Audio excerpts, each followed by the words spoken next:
Compensación. Las alas del tiempo son blancas y negras, ostentan la luz del día y las sombras de la noche. La elevada montaña y el abismal océano mantienen estrictamente el vacilante equilibrio. En la luna, que se trueca en la espuma de las olas, se enciende la porfía del menester y el tener. Dejan siempre en el espacio huella más o menos firme, la eléctrica centella y el rasguear del lápiz. La tierra solitaria, entre infinitos globos que se lanzan raudos a la eternidad del éter, pero insignificante que vaga en el vacío, asteroide satélite o chispa compensadora, también ella se arroja entre la oscuridad espectral. Al árbol humano y a las hojas de la vid, robustos y firmes, los renuevos se adhieren. La endeblez de sus anillos es sumamente engañosa, pues ni uno tan solo consigue separar la vid del tronco. Así, en la vida, niño débil, no temas nada. No existe el dios que se atreva a hacer daño a un gusanillo. Las coronas de laurel se ciñen siempre al mérito. ¿Y no eras tú partícipe del poder de aquel que en realidad lo ejerce? Míralo, con alas en los pies, corre a tu encuentro. Y toda la naturaleza, hecha sustancia tuya, dispersa en el ambiente o concentrada en la piedra, traspondrá los montes, cruzará a nado el mar, irá tras de ti como tu misma sombra. Desde mi adolescencia he deseado escribir acerca de la compensación, pues cuando era aún muy joven me parecía que en esta materia la vida avanzaba a la teología y el saber popular sobrepujaba las enseñanzas de los predicadores.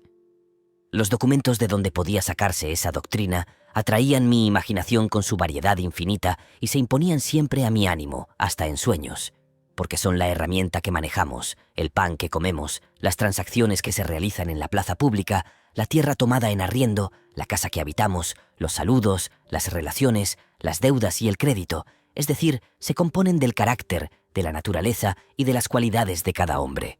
Me parecía también que así podía mostrarse a los hombres un rayo de la divinidad, la acción siempre presente del alma sobre esta vida, sin auxilio de ningún vestigio de tradición, y que podía inundarse su corazón de un amor eterno, hablándoles de aquello que saben fue siempre, de cosas que deberán ser siempre, porque son realmente ahora.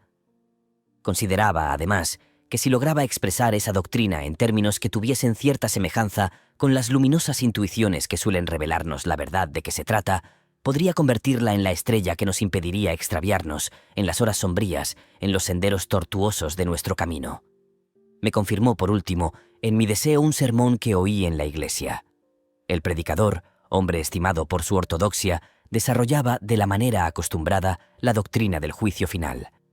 Aseguraba que el juicio no se ejerce en este mundo, que los malvados triunfan, que los buenos son desgraciados y concluía, según la razón y según la escritura, que era necesaria una compensación en la otra vida. No observé que a los concurrentes les amedrentase en lo más mínimo semejante doctrina.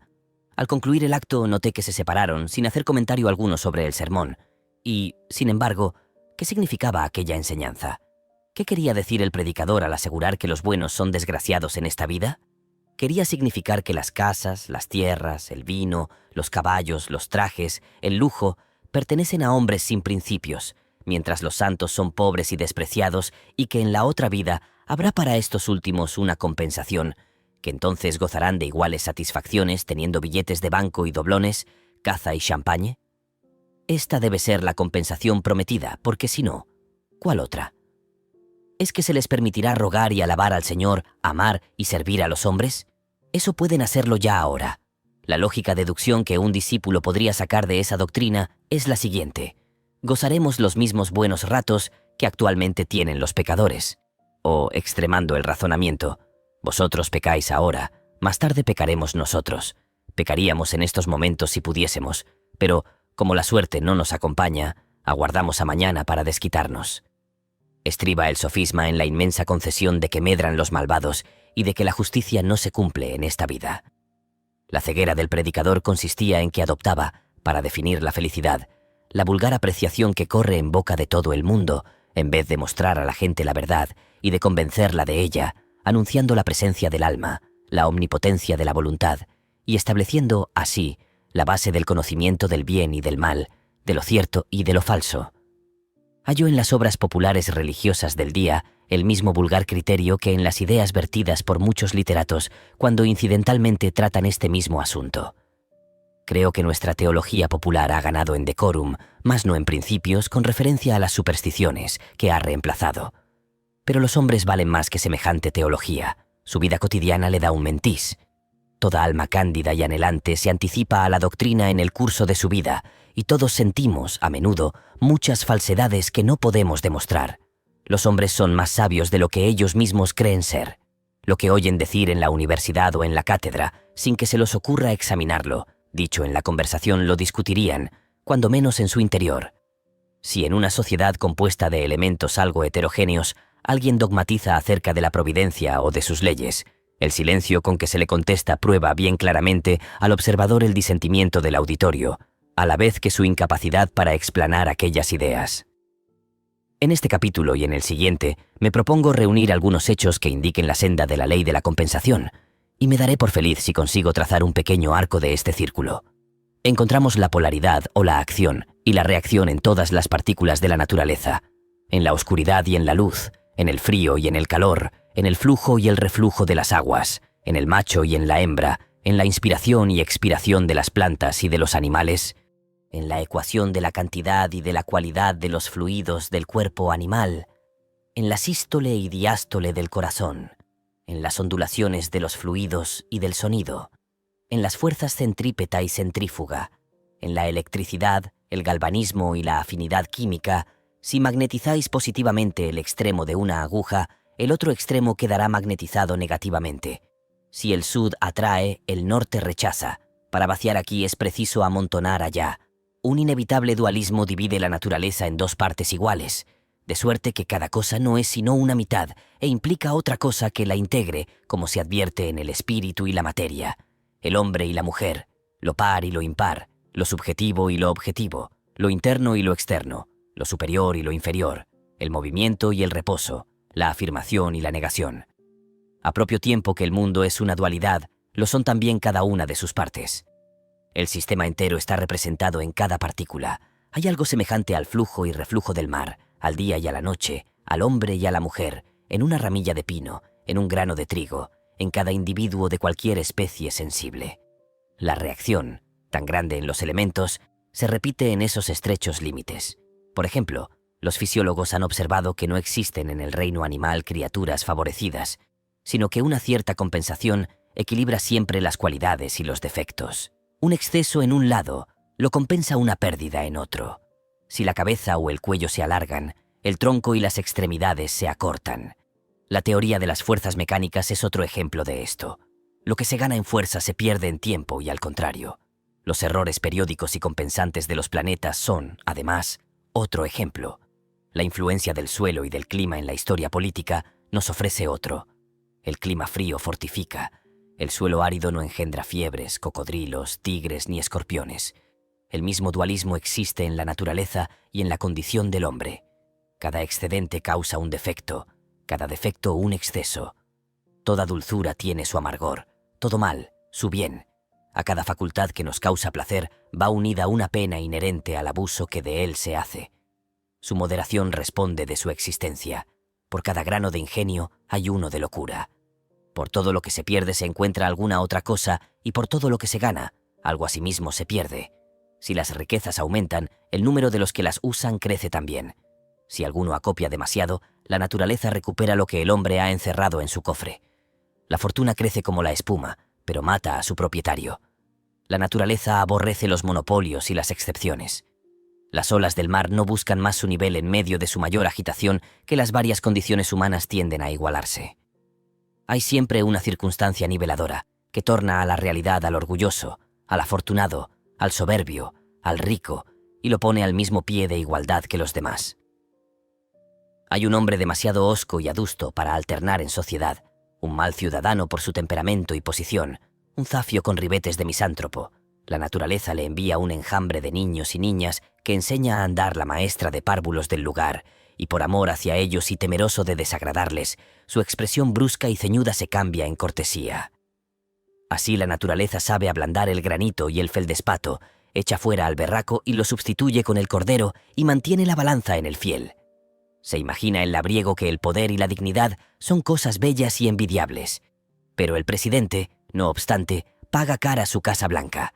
De ordinario le cuesta tranquilidad y lo mejor de sus varoniles atributos. para mostrarse por breve lapso de tiempo a los ojos de las muchedumbres en lugar tan ostensible, ha de resignarse a besar el suelo ante los señores verdaderos que se yerguen detrás de su elevado sitial. ¿Desean los hombres la grandeza más real y más perdurable del genio? No hallarán en ella la inmunidad. Aquel que por la fuerza de su mente o de su voluntad llega a ser grande y a dominar a millares de hombres, tiene la responsabilidad de su preeminente posición. Cada nueva luz representa un nuevo peligro. Posee la verdad, debe dar testimonio de ella y ha de agotar esa simpatía que le proporciona tan vivas satisfacciones para ser fiel a las nuevas revelaciones del alma que no descansa. Ha de aborrecer a su padre y a su madre, a su esposa y a sus hijos. Posee todo lo que admira, adivina y envidia el mundo. Debe arrojar de sí esa admiración y desconcertar a las gentes con su fidelidad a la virtud. Ha de convertirse en irrisión de todos, en objeto de general menosprecio. Esta ley dicta los códigos de las ciudades y de las naciones. Es vano conspirar contra ella, obrar a pesar suyo. Las cosas no se prestan a ser mal dirigidas durante largo tiempo. No quieren que las cosas se gestionen mal durante mucho tiempo. Aunque no se advierta ningún freno para un nuevo peligro, la represión existe, y a la postre se la verá. Si el gobierno es cruel, la existencia del gobernante no está segura. Si establecéis impuestos muy crecidos, la renta producirá menos por otro lado. Si dictáis leyes penales sanguinarias, los jurados no condenarán. Si la ley peca de demasiado suave, despertará la venganza privada. Si erigís el terror en sistema, la presión es resistida por un aumento de energía en los ciudadanos y la vida arderá con más viva llama. Diríase que la vida y la dicha reales del hombre parecen excluir los extremos de felicidad o de miseria y parecen susceptibles de establecerse con la mayor indiferencia sobre las circunstancias más distintas. En cualquier forma de gobierno, la influencia del carácter es la misma. Es próximamente igual en Turquía y en Nueva Inglaterra. La historia se ve obligada a confesar que el hombre debió ser, en tiempo de los antiguos déspotas de Egipto, tan libre como sus conocimientos se lo permitían. Estas apariencias atestiguan el hecho de que el universo está representado en cada una de sus partes. Cada cosa en la naturaleza contiene todas las energías de ella. Todo está constituido por una sola materia desconocida. Así, el naturalista ve un tipo único a través de todas las metamorfosis y contempla en el caballo al hombre que corre, en el pez al hombre que nada, en el ave al hombre que vuela, en el árbol al hombre dotado de raíces. Cada nueva forma reproduce no solo el principal carácter del tipo, sino, uno por uno, todos los detalles, las tendencias, progresos, obstáculos, energías y el sistema entero de los demás seres. Cada ocupación, comercio, arte, negocio, es un compendio del mundo y todas son correlativas entre sí. Cada individuo es un emblema completo de la vida humana, de sus bienes y de sus males, de sus pruebas, de sus enemigos, de su carrera, de su fin. Todos deben representar de algún modo al hombre entero y reproducir todo su destino. En una gota de rocío se condensa el mundo. El microscopio no puede hallar seres cuya pequeñez sea causa de imperfección. Ojos, oídos, gusto, olfato, movimiento, resistencia, apetito y órganos de reproducción que le ponen en contacto con la eternidad, todo esto haya lugar donde existir en los seres diminutos. Así ponemos nuestra vida en cada uno de nuestros actos. La verdadera doctrina de la unipresencia consiste en esto, que Dios reaparece con todos sus atributos en cada musgo, en cada telaraña. El universo halla medio de mostrar todo su valor en cada punto. Allí está el mal como el bien. Si hay la afinidad, coexiste asimismo la repulsión. Donde hay fuerza existe límite o determinación. Así, el universo está vivo. Todas las cosas son morales. El alma, que en nosotros es un sentimiento, fuera de nosotros es una ley. Adivinamos su inspiración. Más allá, en la historia, vemos su fuerza fatal. Está en el mundo y el mundo ha sido creado para ella. La justicia no sufre ser pospuesta. Una equidad perfecta mantiene en equilibrio todas las partes de la vida.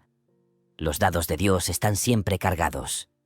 El mundo se asemeja a una tabla de multiplicar, o bien a una ecuación matemática que, transformada como queráis, se resuelve siempre en una igualdad.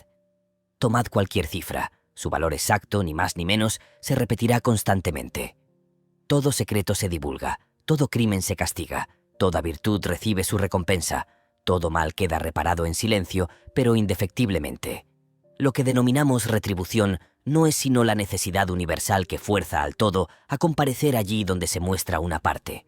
Si veis humo, allí hay fuego. Si veis un miembro, una mano, sabéis que el cuerpo a que pertenece está detrás. Todo acto tiene su recompensa en sí, o mejor dicho, se integra de dos maneras. Primero, en la cosa misma, en la naturaleza real. Después, en la circunstancia o naturaleza aparente. Los hombres llaman a esta circunstancia retribución. La retribución en la circunstancia es comprendida por la inteligencia. Es inseparable de la cosa, pero a menudo se extiende a un largo periodo de tiempo y no llega por esto a distinguirse hasta transcurridos muchos años. Las señales características de un latigazo pueden tardar en presentarse, mas le siguen porque le acompañan. El crimen y el castigo se desarrollan en el mismo tallo. El castigo es el fruto insospechado del crimen, que madura, oculto, en la flor del placer.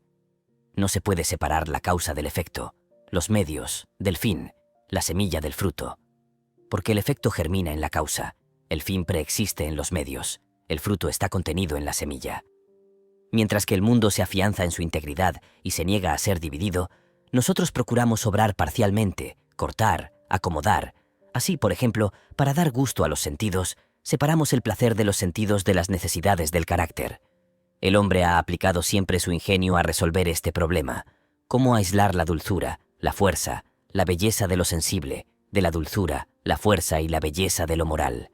Lo que viene a ser, repetiremos, pretender quitar de la superficie exterior de las cosas una capa delgadísima, privándola de base, asir un cabo sin tomar otro cabo. El alma dice, come, el cuerpo solo querría unir la carne. El alma dice, domina todas las cosas para subordinarlas a los fines de la virtud. El cuerpo querría dominarlas todas para someterlas a sus propios fines. El alma se esfuerza en vivir y obrar a través de todas las cosas. Quisiera ser el hecho único. Todo lo demás, poder, placeres, saber, belleza, le sería dado de añadidura. El simple particular aspira a ser algo, a alzarse sobre sí mismo, a traficar y regatear por su bien privado, a ir a caballo por ir a caballo, a vestir bien por vestirse, a comer por comer y a gobernar por exhibirse. Los hombres pretenden ser grandes, persiguen los cargos, el poder, la posesión de riquezas, la gloria. Imaginan que ser grande es entrar en posesión de la naturaleza por un lado, el bueno, prescindiendo del otro, el doloroso. Semejante manera de mutilar y tajar está contrarrestada por los hechos. Hasta hoy fuerza es confesarlo. Ningún proyectista ha conseguido el más liviano éxito. Las aguas separadas se reúnen detrás de nuestra mano. Así que nos proponemos desligarlas de una cosa entera. No hay ya placer en las cosas agradables. No hay beneficio en las cosas provechosas. No hay potencia en las fuertes. Del mismo modo que no podemos dividir en dos las cosas ni tener el recreo sensual único de una cosa, tampoco podemos tener lo interior o la luz sin sombra. Echad lo natural y volverá al galope. La vida supone condiciones inevitables que los imprudentes tratan de eludir, que éste y aquel se jactan de desdeñar, afirmando que no les interesa. Pero tal aseveración no está más que en sus labios. Las condiciones, conózcanlas o no, están en su alma. Si se libran de ellas por un lado, sufren su ataque por otro más vital. Si se escapan a ella en la forma, en la apariencia es porque han resistido a la vida, porque han huido de sí mismos, y la retribución fue esa muerte parcial. Tan evidente es el fracaso de todas las tentativas encaminadas a realizar este divorcio del bien y sus cargas, que tales experiencias no se ensayarían, pues que ensayarlas es estar loco, a no ser por la circunstancia de que, al invadir la voluntad, la enfermedad de la rebelión y de la separación inficiona al par la inteligencia, de manera que ésta cesa de contemplar a Dios en cada objeto. Es capaz de percibir la reducción de una cosa y no advertir el peligro sensual. Ve el busto de la sirena y no la cola del dragón, y cree que podrá cortar a su gusto lo que ama y dejar lo que no quiere. Cuán misterioso eres, oh tú que estás en lo más alto de los cielos en silencio, oh ay, grande y único Dios que derramas con infatigable providencia, a manera de castigo, la ceguera sobre aquellos que tienen desordenados apetitos. El alma humana reconoce estos hechos en las narraciones de la fábula y de la historia, en la ley, los proverbios y la conversación. De improviso, su voz resuena en la literatura. Así los griegos llamaron Júpiter el Espíritu Supremo, pero habiéndole atribuido la tradición varias acciones ruines, los humanos recobraron involuntariamente a la razón, atando las manos a un dios tan perverso. Así le han puesto hoy andadores como a cualquier soberano europeo. Prometeo conoce un secreto que Júpiter debe comprar. Minerva los tiene bajo llave. De todos los dioses, únicamente yo conozco las llaves que abren las sólidas puertas de las bóvedas donde duerme su rayo. Confesión clara de la presencia y de la penetración universal del todo y de su fin moral. La mitología india viene a parar a la misma conclusión ética, y parece imposible que se haya inventado y conseguido que circule una fábula que no sea moral. Aurora se olvidó de pedir la juventud para su amante, y aunque Titón sea inmortal, es viejo. Aquiles no es del todo invulnerable, porque las aguas sagradas no tocaron el talón por donde Tetis le sostenía. Sigfrido, en los Nibelungos, no es completamente inmortal, porque se le cayó una hoja encima de la espalda cuando se estaba bañando en la sangre del dragón, y es vulnerable por aquel punto. Y así debe ser. Existe una grieta en todas las cosas que Dios ha hecho.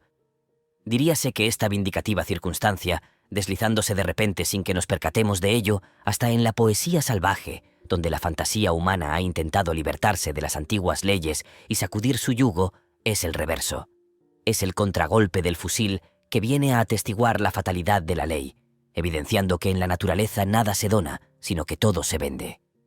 Esta es la antigua doctrina de Némesis, que vela el universo y no consiente que quede impune falta alguna. Las furias, se decía, están encargadas de las obras de la justicia, y si el sol en el cielo hubiese torcido su curso, ellas le infligirían el correspondiente castigo. Los poetas referían que las murallas de piedra, las espadas de acero y las correhuelas de cuero tenían oculta simpatía por los perversos sentimientos de sus dueños. El cinturón que Áyax regaló a Héctor arrastró al héroe troyano atado a las ruedas del carro de Aquiles y que Áyax se atravesó con la espada que le regalara Héctor. Dijeron también que cuando los tagios erigieron una estatua a Tiagenes, su rival en los Juegos Olímpicos probó, durante la noche, derribarla, y cuando la estatua se desprendió de su pedestal, cayó sobre aquel y lo aplastó. Hay algo de divino, es esta voz de la fábula. Proviene de un pensamiento superior que dominaba la voluntad del escritor. Lo mejor en las obras de cada autor es lo impersonal que hay en ellas, lo que produce inconscientemente, lo que surge de su constitución y no de su invención, harto activa, lo que no es fácil de encontrar estudiando a un solo artista, pero que abstraeríais en una reunión de artistas como el espíritu de todos. No es Fidias lo que yo querría conocer, sino la obra del hombre en aquel primer período del mundo griego. El nombre y las circunstancias personales de Fidias, si bien son útiles para la historia, nos estorban al remontarnos en un examen más elevado.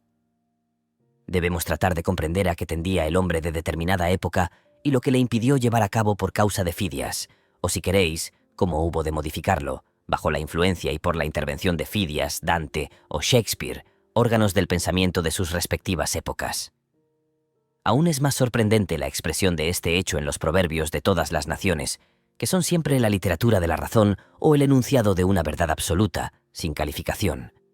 Los proverbios, como los libros sagrados de cada pueblo, son el santuario de las instituciones. Lo que el mundo perezoso, encadenado a las apariencias, no permitirá decir al realista con sus propias palabras, se lo tolerará son contradecirle en los proverbios. Y esta ley de las leyes, que niega el púlpito, el senado y la universidad, se predica a todas horas en todos los mercados, en todos los talleres por multitud de adagios cuya enseñanza es tan real y universal como las bandadas de pájaros y moscas. Todas las cosas son dobles, tiene su anverso y su reverso. Donde las dan las toman, ojo por ojo, diente por diente, sangre por sangre, medida por medida, amor por amor. Dad y se os dará, te pagarán en la misma moneda. ¿Qué queréis? Dice Dios, pagad y tomadlo. Quien no se aventura no pasa la mar. Te pagarán por lo que habrás hecho, ni más ni menos. El que no trabaja no debe comer. Las maldiciones caen sobre los que las profieren. Si echáis una cadena al cuello de un esclavo, el otro extremo de ella se enrolla alrededor de vuestro propio cuello. Los malos consejos confunden al consejero. El diablo es un asno. Se escribe así, porque así acontece la vida. La ley de la naturaleza rige y caracteriza nuestros actos con independencia de nuestra voluntad. Perseguimos un fin mezquino, extraño enteramente al bien público, pero por una irresistible fuerza magnética, nuestras acciones se colocan en línea recta con los polos del mundo. El hombre no puede hablar sin juzgarse a sí mismo. Preténdalo o no, en cada palabra traza su retrato a los ojos de su interlocutor. Toda opinión recae sobre aquel que la emite. Es como la esferilla que se dirige a la punta del boliche, pero reteniendo en la mano el cordón que la sujeta. O mejor dicho, es como el arpón lanzado a una ballena que se desenrolla en el barco un lío de cuerda, la cual, si el arpón no es bueno o no fue arrojado convenientemente, acaso arrastre al timonel o hunda el navío. No podéis hacer el mal sin padecerlo. Ningún hombre tuvo jamás una puntita de orgullo que no fuese para él causa de menoscabo, dice Burke. Entre la gente elegante, el exclusivista no advierte que se excluye a sí mismo del goce al pretender monopolizarlo. En religión, el que cierra la puerta del cielo a los demás no ve que se la cierra para sí mismo. Tratad a los hombres como si fuesen peones de ajedrez o bolos con que se juega, y sufriréis tanto como ellos. Si pretendéis ignorar su corazón, perderéis el vuestro. Los sentidos querrían ver cosas en todas las personas, en las mujeres, en los niños y en los pobres. El proverbio vulgar, si no lo cobro de su bolsa, lo cobraré de su piel, es hondamente filosófico. Todas las infracciones a la equidad y al amor debido al prójimo en las relaciones sociales pronto reciben su castigo. Este castigo es el temor. Mientras mis relaciones con los demás son sencillas, no experimento ninguna contrariedad al hallarme con ellos. Nos encontramos unos con otros como se juntan las aguas, o como se confunden dos corrientes de aire, con perfecta fusión e interpretación de naturaleza. Pero así que se aparta uno de la cordialidad, o se anda con efugios y arterias, tan luego como lo que es bueno para mí no lo es para mi vecino, siente éste el agravio. Me evita tanto como procuro yo evitarle. Sus miradas no buscan las mías. Se declara la guerra entre nosotros. Él siente odio y yo temor. La sociedad venga siempre de la misma manera todos los antiguos abusos, universales y particulares, todas las acumulaciones injustas de propiedad y de poder. El temor es un maestro muy sagaz y el heraldo de todas las revoluciones. Enseña una cosa, y es, a saber, que hay algo corrompido donde él se presenta. Es un cuervo husmeando la carroña, y aunque no veáis todavía por qué se cierne en tal paraje, estad seguros de que la muerte anda por allí. Nuestra propiedad es timorata. Nuestras leyes son tímidas, y son medrosas nuestras clases directoras. Desde hace siglos, el temor se levanta sobre el gobierno y la propiedad, profetizando, haciendo visajes, hablando en jerga. No en vano está ahí ese pájaro repugnante. Indica que existen grandes agravios por reparar. No es otra la naturaleza de ese sentimiento de expectación, presagio de mudanzas que sigue instantáneamente a la suspensión de nuestra actividad voluntaria.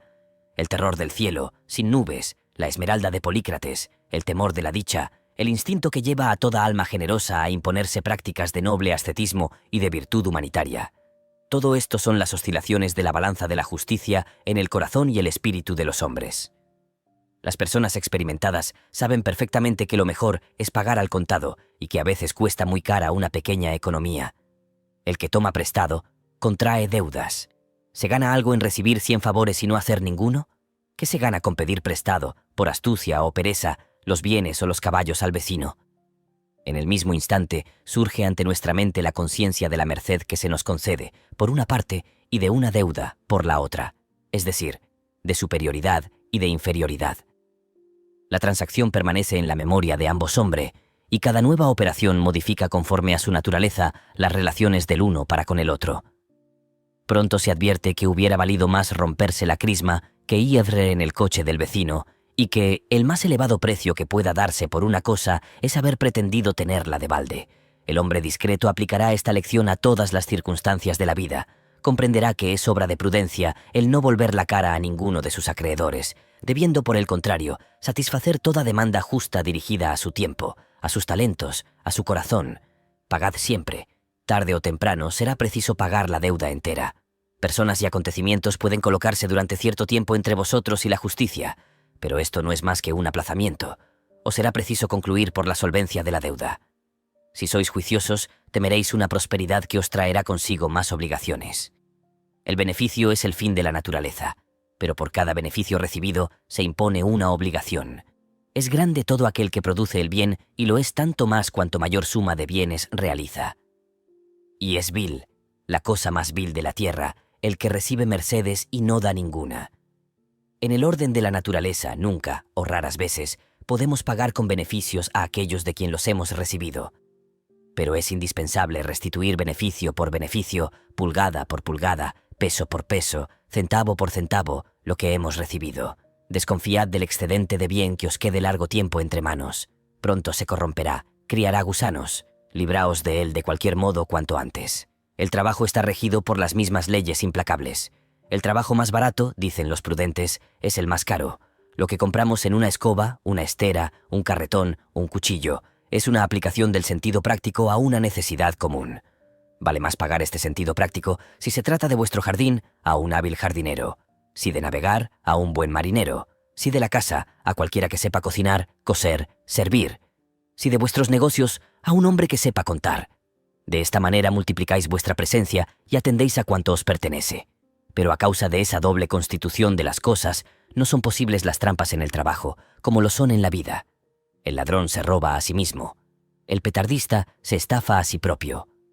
Porque el precio verdadero del trabajo consiste en el saber y la virtud de que son dignos la riqueza y el crédito, por decirlo así. Puede falsificarse o robar estas cosas como billetes de banco, pero lo que representan, esto es, el saber, la virtud o la fuerza, eso no puede ser falsificado ni robado. A semejantes fines del trabajo no se alcanza sino por verdaderos esfuerzos de espíritu y obedeciendo a móviles puros. El fullero, el defraudador, el jugador, no pueden arrancar por fuerza a la naturaleza moral y material el conocimiento que procuran al trabajador su honrada aplicación y su fatiga. La ley de la naturaleza es: haced la cosa por vosotros mismos y adquiriréis el poder. Pero los que no hacen la cosa no obtienen el poder que ella encierra. El trabajo humano en todas sus formas, desde el consistente en aguzar una estaca hasta el de construir una ciudad o componer un poema épico, no es más que un inmenso ejemplo de la perfecta compensación que reina en el universo. El equilibrio absoluto del debe y el haber, la doctrina que establece que cada cosa tiene su precio, y que si éste no se paga no se obtendrá la cosa deseada ninguna otra, pues es imposible adquirir nada sin dar su precio, no es menos sublime en el libro mayor de un comerciante que en los presupuestos del Estado, en las leyes de la luz y la sombra, en todas las acciones y reacciones de la naturaleza. No es dudoso para mí que las leyes supremas cuya aplicación puede ver cada cual en su labor cotidiana, la ética severa que centellea en el filo su cincel, que es medida con su plomada y su metro, que resalta con tanta evidencia en la nota de un tendero como en la historia de una nación, no le encariñen con su trabajo por humilde que sea, y aunque las mencione pocas veces, no exalten su oficio en su imaginación. La unión que existe entre la naturaleza y la virtud conduce a todas las cosas a mostrar una cara hostil al vicio. El esplendor de las leyes y la substancia del universo persiguen al traidor y le azotan. Este advierte que todo está dispuesto para el bien y lo verdadero, y que no hay en el ancho mundo un agujero para ocultar al bribón. Cometed un crimen, y la tierra os parecerá de cristal. Perpetrad un delito, y semejará que una capa de nieve como la que delata los bosques, las huellas de la perdiz, de la zorra, de la ardilla, del topo, haya alfombrado el suelo. No podéis recoger la palabra pronunciada, ni borrar la señal de vuestro paso, ni retirar la escalera sin dejar alguna prueba o indicio. Siempre transpira alguna circunstancia acusadora. Las leyes, la substancia de la naturaleza, el agua, la nieve, el viento, la gravitación, tórnanse jueces y testigos del acto del delincuente. Del otro lado, la ley se cumple con el mismo rigor en las acciones rectas. Amad y seréis amados. Todo amor es matemáticamente justo, como existe perfecta igualdad entre los dos términos de una ecuación algebraica.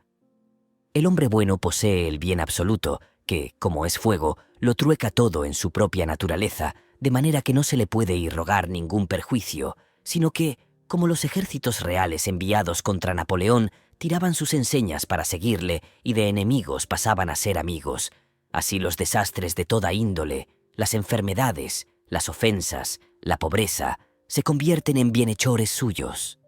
Los vientos soplan y las olas vuelan por la fuerza del animoso, y el poder y la divinidad, en sí mismos, nada son. Los buenos son favorecidos hasta por la debilidad y los defectos.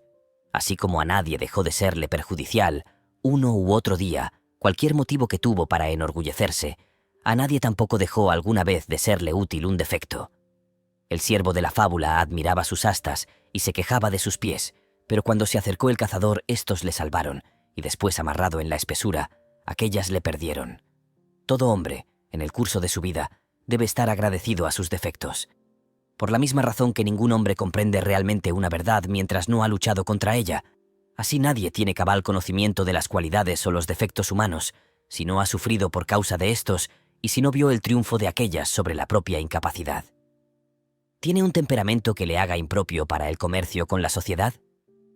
Pues se verá obligado a entretenerse solo, a ser independiente y, como la ostra herida, repara su concha con una perla.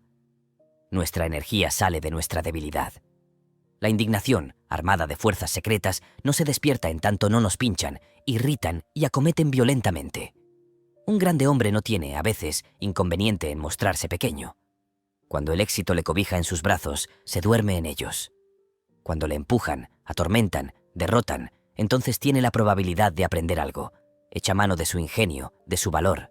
Adquiere nueva experiencia. Reconoce su propia ignorancia. Se cura de la manía del amor propio. Gana en moderación y adquiere destreza verdadera. El hombre prudente se coloca del lado de los asaltantes. Su interés, más bien que el de los demás, es hallar su punto débil. Cicatrizada su herida, la piel muerta se desprende, y cuando sus enemigos le creyeron vencido, él pasa en medio de ellos invulnerable. La recriminación es más saludable que la lisonja. Por mi parte, detesto que algún periódico me defienda. Mientras no hablan de mí, sino en son de censura, experimento cierta confianza en el éxito. Pero tan pronto como me dedican frases melosas, me siento entonces ya expuesto, sin defensa, a los ataques de mis enemigos. Generalmente, todo mal al que no sucumbimos es un bien. Como los habitantes de las Islas Sandwich creen que la fuerza y el valor del enemigo que matan se comunican a su ser, así nos apropiamos la fuerza de la tentación a la cual resistimos. La misma guardia armada que nos protege contra el desastre, los defectos y la enemistad, nos defienden, si queremos, contra el egoísmo y el fraude. Los cerrojos y las barreras no son lo mejor de nuestras instituciones, ni son el engaño, ni la astucia en el comercio signos de sensatez. Amarga todos los días del hombre la estúpida superstición de que pueden engañarle. Pero es imposible engañar a nadie si no se engaña a él, como es imposible que una cosa sea y no sea al mismo tiempo. Hay una tercera persona que asiste en silencio a todos nuestros contratos. La naturaleza y el alma de las cosas se encargan de garantizar el cumplimiento de todas las convenciones, de manera que el servicio honradamente prestado no inflija pérdida. Si servís a un maestro desagradecido, no dejéis de hacerlo bien. Cada golpe tendrá su recompensa. Como más se diferirá el pago, tanto más valor adquirirá para vosotros, pues las acumulaciones de intereses compuestos son el rédito ordinario de aquel banquero. La historia de las persecuciones es la historia de las tentativas hechas para poner diques a la naturaleza, para hacer ascender el agua a las montañas y para tejer una cuerda con granos de arena. Es indiferente que los actores sean muchos o uno solo, que se trate de un tirano o del populacho. Una muchedumbre desenfrenada es una reunión de cuerpos que voluntariamente se privan de la razón, que se ponen en lucha con su obra. Es el hombre que desciende por su voluntad al nivel de la bestia. Su hora propia de actividad es la noche. Sus acciones son insensatas, como toda su constitución. Persigue un principio y querría atropellar un derecho y embrear y emplumar la justicia, derramando el fuego y ultraje sobre las personas y los bienes de aquellos que profesan el principio o tienen el derecho. Su pretensión es análoga a la locura de los muchachos que corren con las bombas de incendio para apagar la roja aurora anegando las estrellas. El espíritu inviolable vuelve contra los malhechores todo el rencor de que están poseídos. El mártir no puede ser deshonrado. Cada herida que recibe es un clamor de gloria. Cada prisión, una morada ilustre. Cualquier libro o casa que se quema, alumbra al mundo. Toda palabra reprimida o borrada se repite de uno a otro extremo de la tierra. Llegan las muchedumbres como para los individuos horas de juicio en que, imperando el buen sentido, la verdad queda reconocida y justificados los mártires. Así, toda cosa preconiza la indiferencia de las circunstancias. El hombre es todo. Toda cosa tiene dos caras, la buena y la mala. Cada ventaja tiene su precio. Aprendo a contentarme. Pero la doctrina de la compensación no es la doctrina de la indiferencia. Muchos atolondrados dirán, leyendo estas reflexiones: ¿para qué sirve hacer el bien? Todo redunda en lo mismo. Si algo gano, es preciso que lo pague. Si pierdo, vuelvo a encontrar otra cosa. Todas las acciones son indiferentes en sí mismas. Pero hay en el alma un hecho más profundo que la compensación, y este hecho es su propia naturaleza. El alma es, bajo todo este mar agitado de las circunstancias, cuya marea sube y baja con perfecto equilibrio, se encuentra el abismo originario del ser real.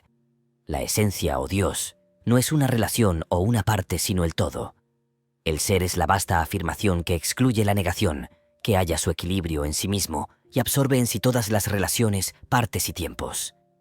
La naturaleza, la verdad, la virtud emanan de él. El vicio es la ausencia o el defecto del ser.